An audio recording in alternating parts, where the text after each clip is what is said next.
sir. You already know exactly what time it is, man. We're back here to serve some more Game on the Ground for them Hunger Hounds. We just got the pound and are ready for the next round. Let me go ahead and make sure that the audio is good. Alrighty, we are good to go. So with that being said, you guys can see the title of this episode, this live, whatever the fuck you want to call it.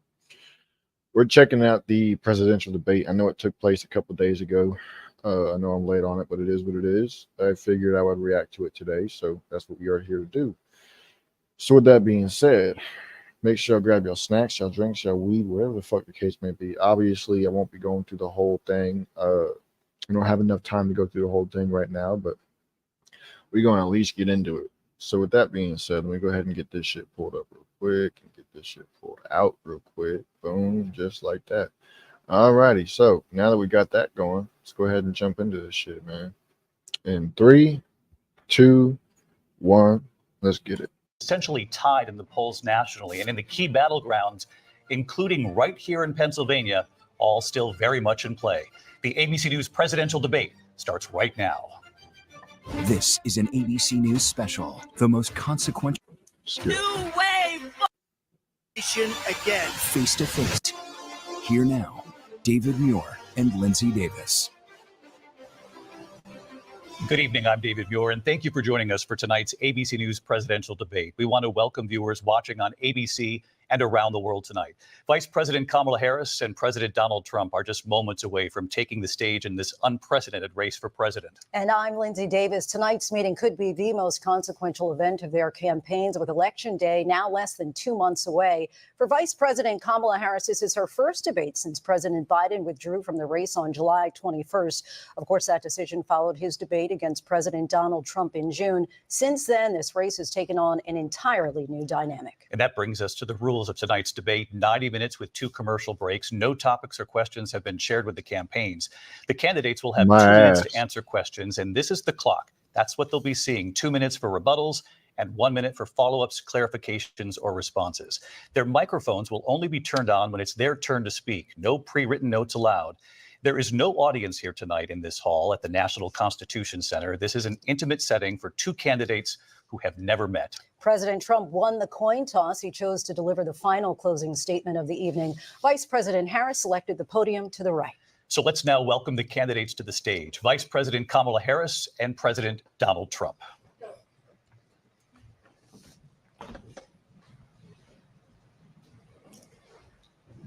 Kamala Harris. Let's have a good debate. Nice to see you. Have fun. Thank you. Welcome to you both. It's wonderful to have you. It's an honor to have you both here tonight. Good evening. We are looking forward to a spirited and thoughtful debate. So let's get started.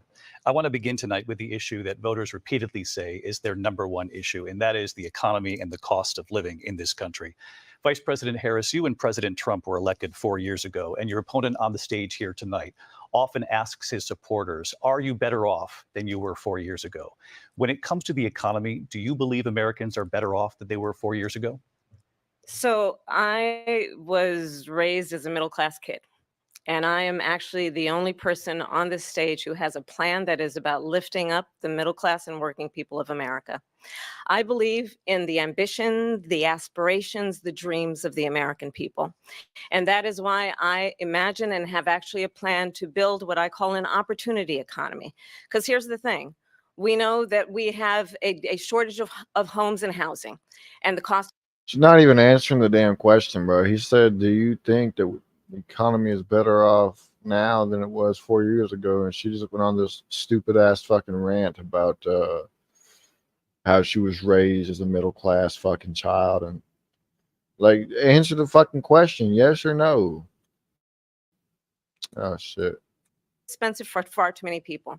We know that young families need support to raise their children, and I intend on extending a tax cut for those families of $6,000, which is the largest child tax credit that we have given in a long time, so that those young families can afford to buy a crib, buy a car seat, buy clothes for their children. My passion, one of them, is small businesses. My mother raised my sister and me, but there was a woman who helped raise us. We call her our second mother. She was a small business owner. I love our small businesses. My plan is to give a $50,000 tax deduction to start up small businesses, knowing they are part of the backbone of America's economy.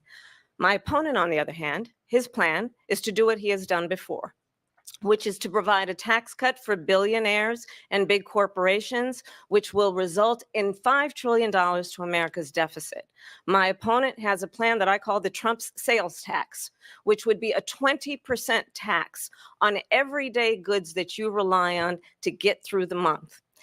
Economists have said that Trump sales tax would actually result for middle-class families in about $4,000 more a year because of his policies and his ideas about what should be the backs of middle-class people paying for tax cuts for billionaires.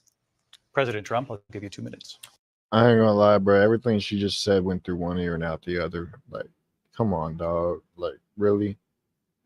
Didn't even answer the question on whether it was better off now than it was before.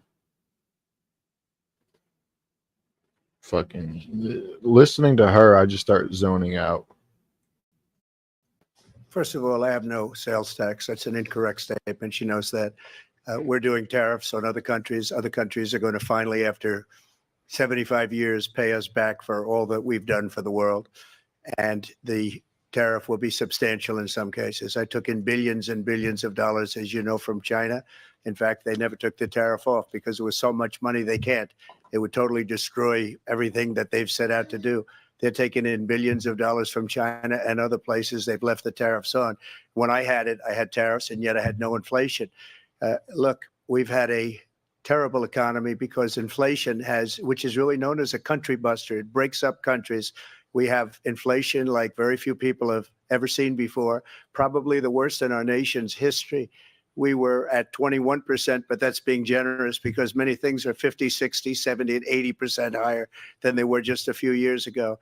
This has been a disaster for people, for the middle class, but for every class. On top of that, we have millions of people pouring into our country from prisons and jails, from mental institutions and insane asylums, and they're coming in and they're taking jobs that are occupied right now by African Americans and Hispanics, and also unions. Unions are going to be affected very soon. And you see what's happening. You see what's happening with towns throughout the United States. You look at Springfield, Ohio. You look at Aurora in Colorado. They are taking over the towns. They're taking over buildings. They're going in violently. These are the people that she and Biden led into our country, and they're destroying our country. They're dangerous. They're at the highest level of criminality, and we have to get them out. We have to get them out fast. I created one of the greatest economies in the history of our country. I'll do it again and even better. We are going to get to immigration. Boy. Oh, shit. I keep hitting fucking mute. I tell you what, boy, I fucking, boy, I can't, we can't, this country, I'm gonna tell you right now, but this country can't take another 4 years of this fucking shit. I seen what it was like when Trump was in office. I seen how it was, how low everything was. Gas was where I'm at. It was fucking $1.16 a gallon, but the lowest that I had ever seen it get to was like in my whole fucking life, the lowest I had ever seen it get to was $1.16. And I've seen how the cost of living was down. What it do? I've seen how fucking the price of groceries was down, you know, rent was down, all that shit was down when Trump was in office, you know. And now when fucking these faggots get in office and fuck it all up, it's just like, damn, bro, come on now. But that's the game, you know. Some people come in here with genuine intentions to build this country up and build the people up and whatnot, and then you got other people who come in with genuine intentions to destroy the country. And it's just like, man, come on, dog. Like, we all live here. Can we all just have the same goal, which is to create a great country? But no, because you got power, money, hungry bitches like fucking Biden and Kamala and shit, and everybody else like them that want control. They don't want citizens. They want slaves. That's what they want. They don't want citizens. They don't want people. They want slaves. They want to be the ruler of slaves. That's what they want. During this debate, but I would like to let Vice President Harris respond on the economy here. Well, I would love to. Let's talk about what Donald Trump left us. Donald Trump left us the worst unemployment since the Great Depression.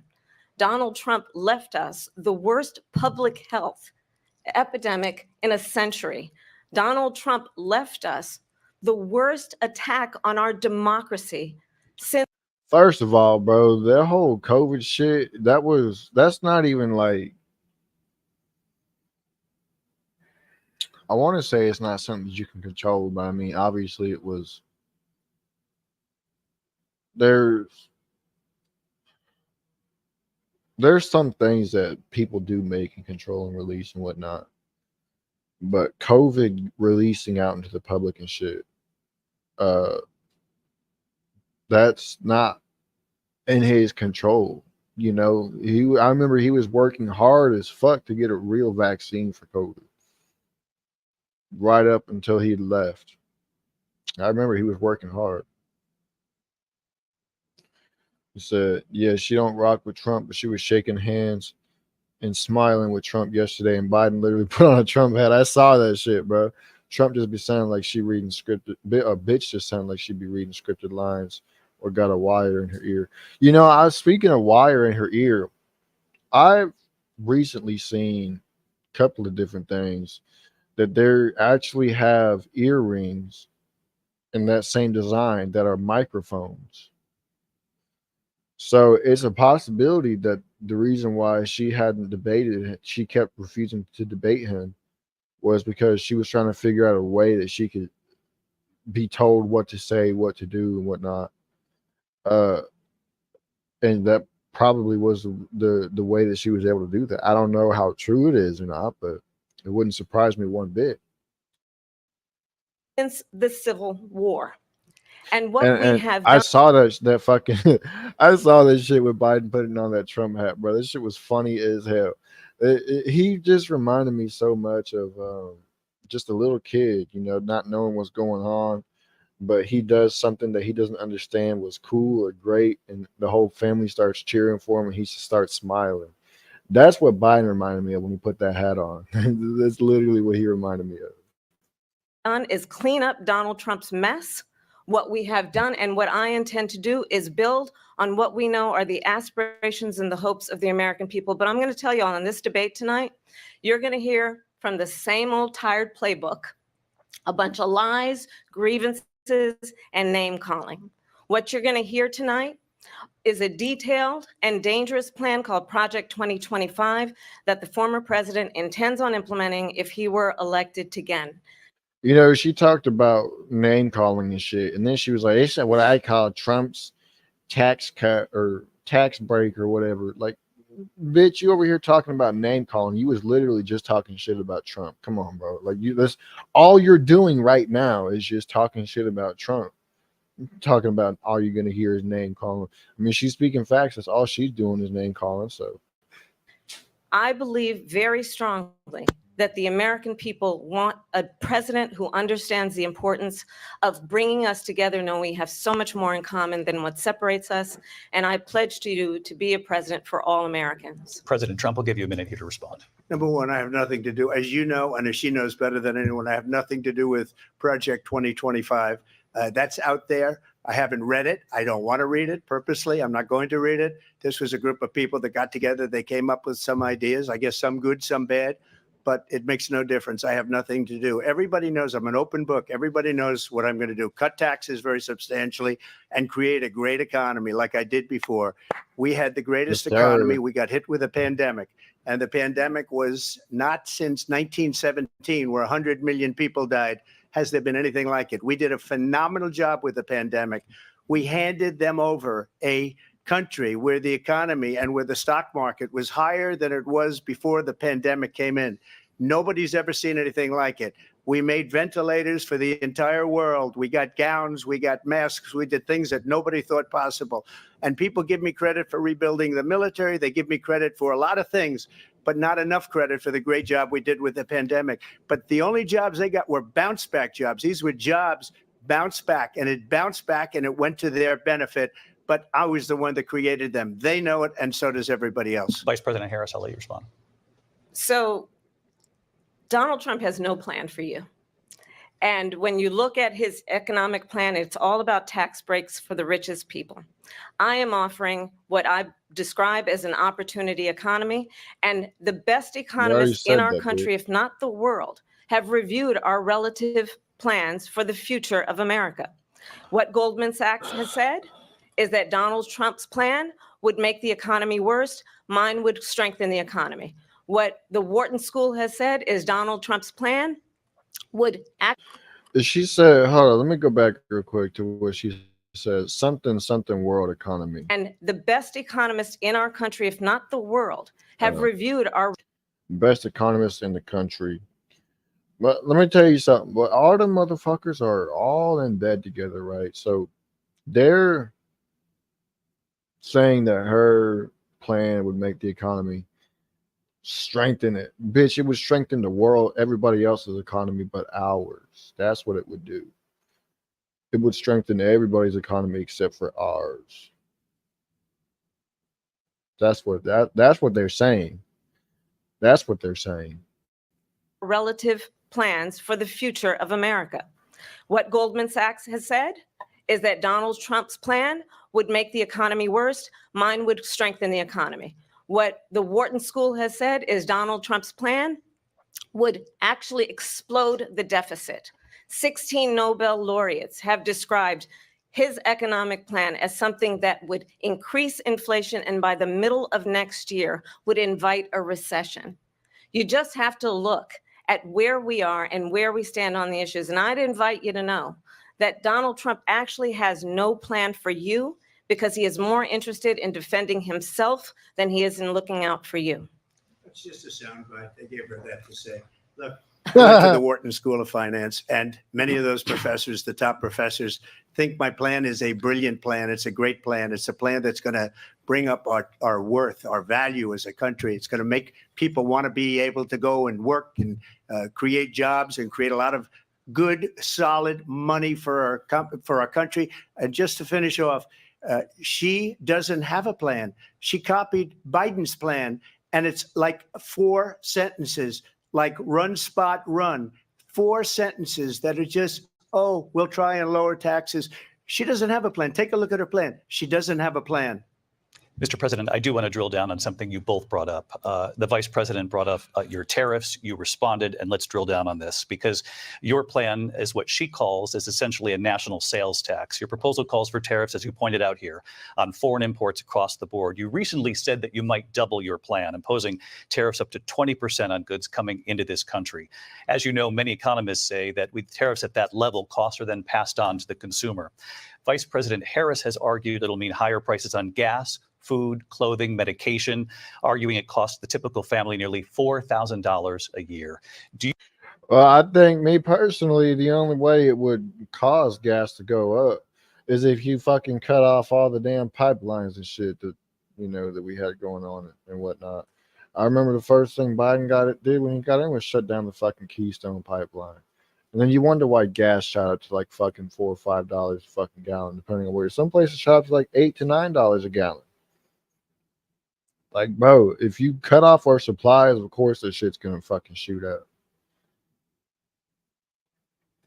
Do you believe Americans can afford higher prices because of tariffs? They're not going to have higher prices. What's going to have and who's going to have higher prices is China and all of the countries that have been ripping us off for years.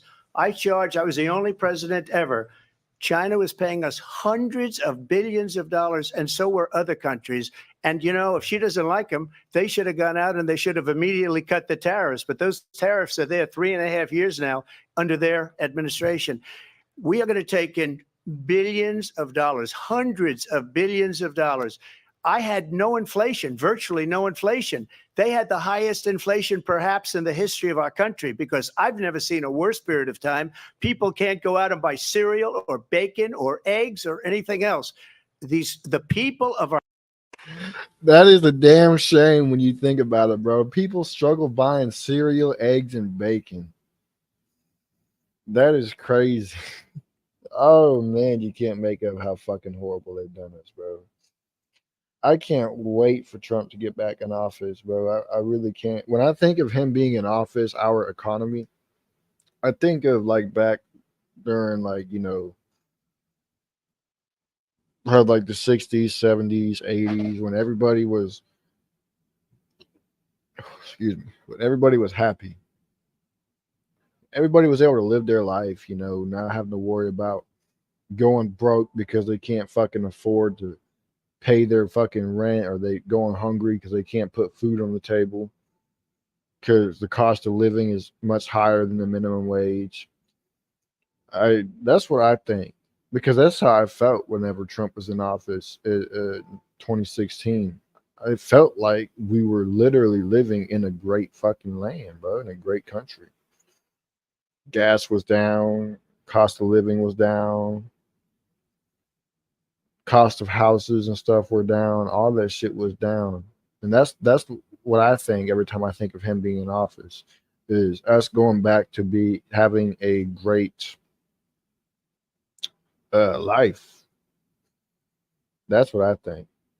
Our country are absolutely dying with what they've done. They've destroyed the economy. And all you have to do is look at a poll. The polls say 80 and 85 and even 90% that the Trump economy was great, that their economy was terrible. Vice President Harris, I do want to ask for your response. And you heard what the president said there, because the Biden administration did keep a number of the Trump tariffs in place. So how do you respond?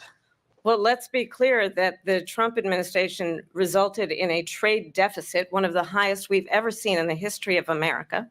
He invited trade wars. You want to talk about his deal with China? What he ended up doing is, under Donald Trump's presidency, he ended up selling American chips to China to help them improve and modernize their military, basically sold us out, when a policy about China should be in making sure the United States of America wins the competition for the 21st century, which means focusing on the details of what that requires, focusing on relationships with our allies, focusing on investing in American-based technology so that we win the race on AI, on quantum computing, focusing on what we need to do to support America's workforce so that we don't end up having on the short end of the stick in terms of workers' rights. But what Donald Trump did, let's talk about this, with COVID, is he actually thanked President Xi for what he did during COVID. Look at his tweet.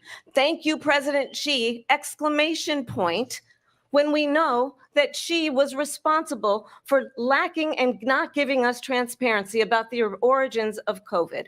President Trump, I'll let you respond. First of all, they bought their chips from Taiwan. We hardly make chips anymore because of philosophies like they have and policies like they have. I don't say her because she has no policy. Everything that she believed 3 years ago and 4 years ago is out the window. She's going to my philosophy now. In fact, I was going to send her a MAGA hat.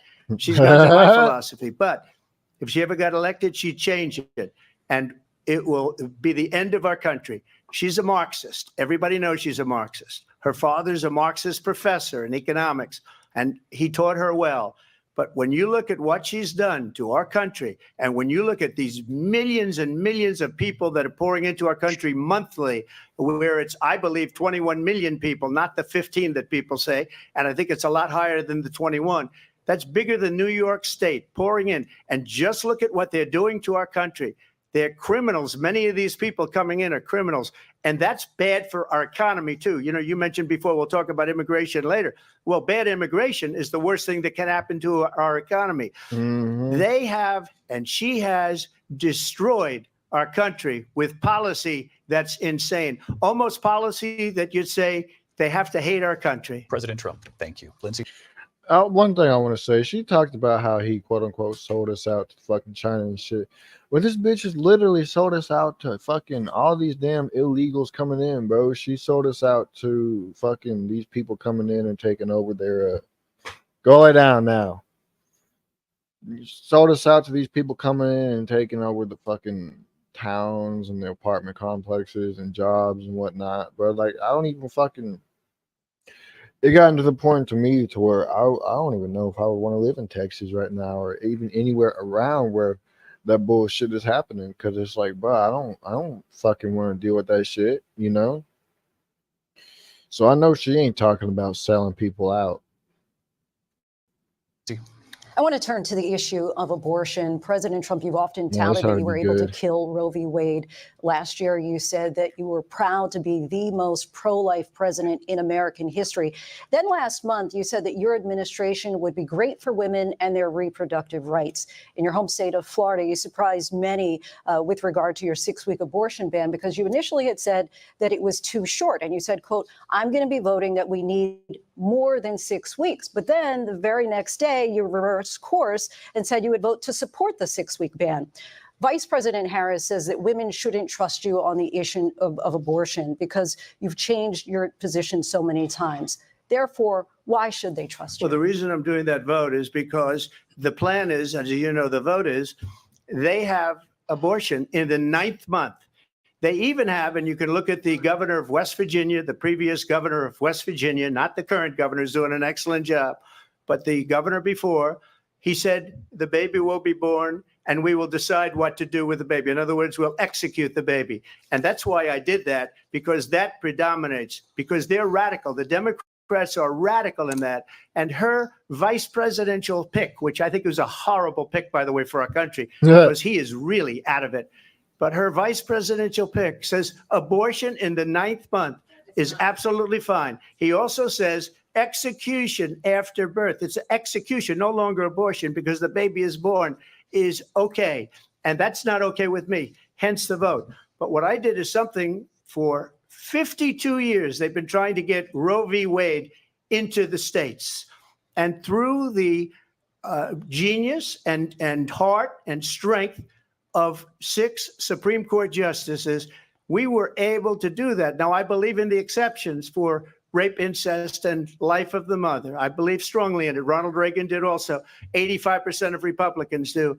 Exceptions, very important. But we were able to get it, and now states are voting on it. And for the first time, you're going to see, look, this is an issue that's torn our country apart for 52 years. Every legal scholar, every Democrat, every Republican, liberal, conservative, they all wanted this issue to be brought back to the states where the people could vote. And that's what happened. Now, Ohio, the vote was somewhat liberal. Kansas, the vote was somewhat liberal, much more liberal than people would have thought. But each individual state is voting. It's the vote of the people now. It's not tied up in the federal government. I did a great service in doing it. It took courage to do it. And the Supreme Court had great courage in doing it. And I give tremendous credit to those 6 justices. There is no. Yes, sir. Man, anybody who sits around and is crying because they can't quite literally murder their own child needs to be put in an insane asylum. Like, that's just 100% fact. How the fuck you gonna cry because you can't murder your own baby? That's what's crazy to me. When you think of motherhood, you would think of a loving, caring, nurturing parental figure who wants to take care of her child, raise her child, feed her child, clothe her child, play with her child, whatever the case may be. But you got these crazy ass fucking weirdo ass bitches out here that want to quite literally murder their own children and are screaming because there's some places that they can't do it in. And it's like, what the fuck? That's what makes no sense to me. No state in this country where it is legal to kill a baby after it's born. Madam Vice President, I want to get your response to President Trump. Well, as I said, you're going to hear a bunch of lies, and that's not actually a surprising fact. Let's understand how we got here. Donald Trump hand-selected 3 members of the United States Supreme Court with the intention that they would undo the protections of Roe v. Wade. And they did exactly as he intended. And now in over 20 states, there are Trump abortion bans, which make it criminal for a doctor or nurse to provide health care. In one state, it provides prison for life. Good. Trump abortion bans that make no exception even for rape and incest, which understand what that means. A survivor of a crime of violation to their body does not have the right to make a decision about what happens to their body next. That is immoral. And one does not have to abandon their faith or deeply held beliefs to agree. The government, and Donald Trump certainly, should not be telling a woman what to do with her body. I have talked with women around our country. You This bitch is retarded, bro. He literally just said the states, the individual people voted on it. Not the federal government. The individual people voted on it. You can't make this shit up. And she's saying, well, the government shouldn't be telling people what to do with their own body. Bitch, the people are deciding what to do with their own body. Not the government. The fuck? Want to talk about this is what people wanted? Pregnant women who want to carry a pregnancy to term, suffering from a miscarriage, being denied care in an emergency room because the healthcare providers are afraid they might go to jail, and she's bleeding out in a car in the parking lot. She didn't want that. Her husband didn't want that. A 12 or 13-year-old survivor of incest being forced to carry a pregnancy to term. They don't want that. And I pledged. I'm pretty sure he said, with the exception of rape, incest, and life of the mother. I think that part just completely went over her head. So I'm pretty sure I heard that. I don't know about y'all, but I'm pretty sure I heard that.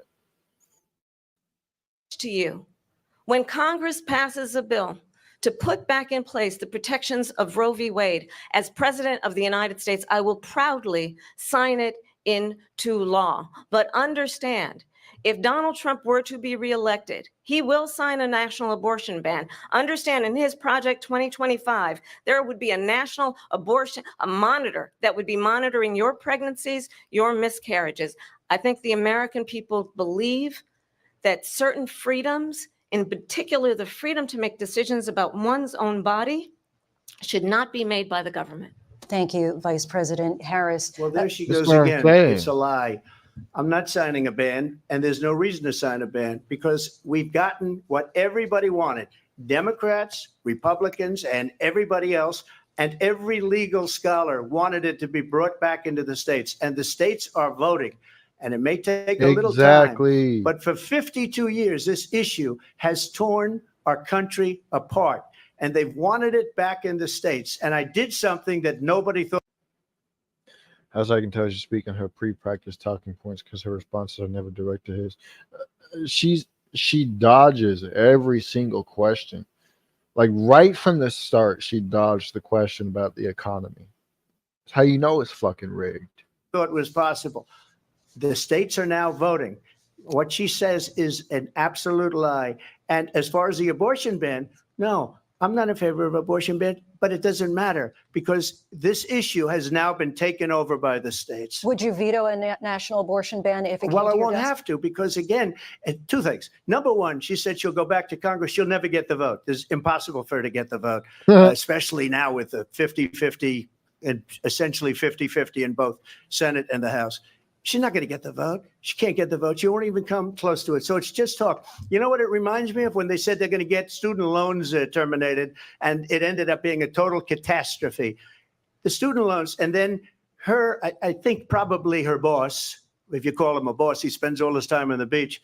But look, her boss went out and said, we'll do it again. We'll do it a different way. And he went out, got rejected again by the Supreme Court. So all these students got taunted with this whole thing about this whole idea, and how unfair that would have been. Part of the reason they lost to the millions and millions of people that had to pay off their student loans. They didn't get it for free, but they were saying it's the same way that they talked about that they talk about abortion. But if I could just get a yes or no, because your running mate, J.D. Vance, has said that you would veto it if it did come to your desk. Well, I didn't discuss it with J.D. In all fairness, J.D., and I don't mind if he has a certain view, but I think he was speaking for me, but I really didn't.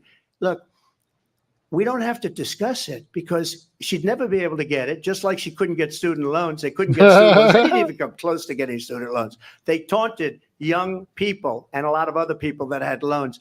They can never get this approved. So it doesn't matter what she says about going to Congress. Well, wonderful. Let's go to Congress, do it. But the fact is that for years, they wanted to get it out of Congress and out of the federal government. And we did something that everybody said couldn't be done. And now you have a vote of the people on abortion. Vice President Harris, I want to give you your time to respond, but I do want to ask, would you support any restrictions on a woman's right to an abortion? I absolutely support reinstating the protections of Roe v. Wade. And as you rightly mentioned, nowhere in America is a woman carrying a pregnancy to term and asking for an abortion. That is not happening. It's insulting to the women of America. And understand what has been happening under Donald Trump's abortion bans. Couples who pray and dream of having a family are being denied IVF treatments. What is happening in our country? Working people, working women who are working 1 or 2 jobs, who can barely afford childcare as it is. Whose fault is that? I wonder. Whose fault is it for shooting the economy all the way the fuck down and causing the cost of living to go all the way the fuck up? Whose fault is that? Let's think for a second. All right, it's yours and Biden's fault because y'all fucked everything up. Okay, yeah, that makes sense. Go ahead, do something, and then the normal. Do something, then blame Trump for it. Come on now. Have to travel to another state to get on a plane sitting next to strangers to go and get the health care she needs. Barely can afford to do it, and what you are putting her through is unconscionable. And the people of America have not, the majority of Americans believe in a woman's right to make decisions about her own body, and that is why in every state where this issue has been on the ballot, in red and blue states both, the people of America have voted for freedom. Vice President Harris, Excuse me, I thank have you. to respond.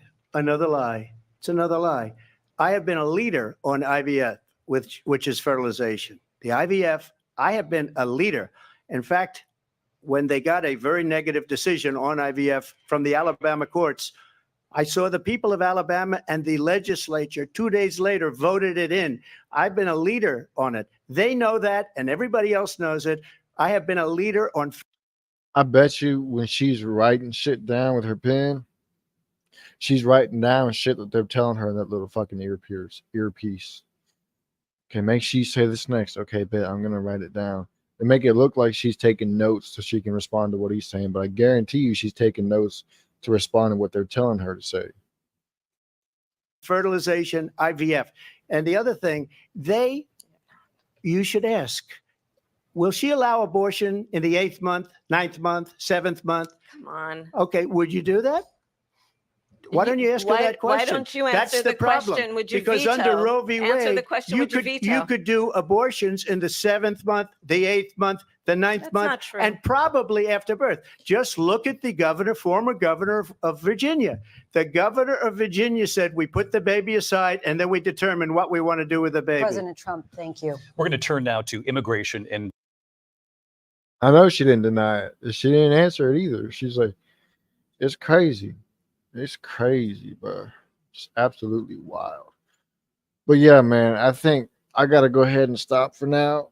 Definitely going to pick up on this some more. This is interesting.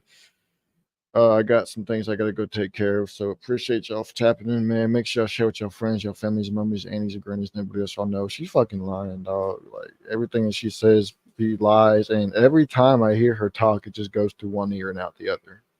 I start zoning out when I'm listening to her talk because that's how fucking boring she is. But yeah, man, I'm definitely going to pick up on this in the next episode. So stay tuned for that. And with that being said, I'm going to go ahead and get this outro pulled up and we're going to bounce.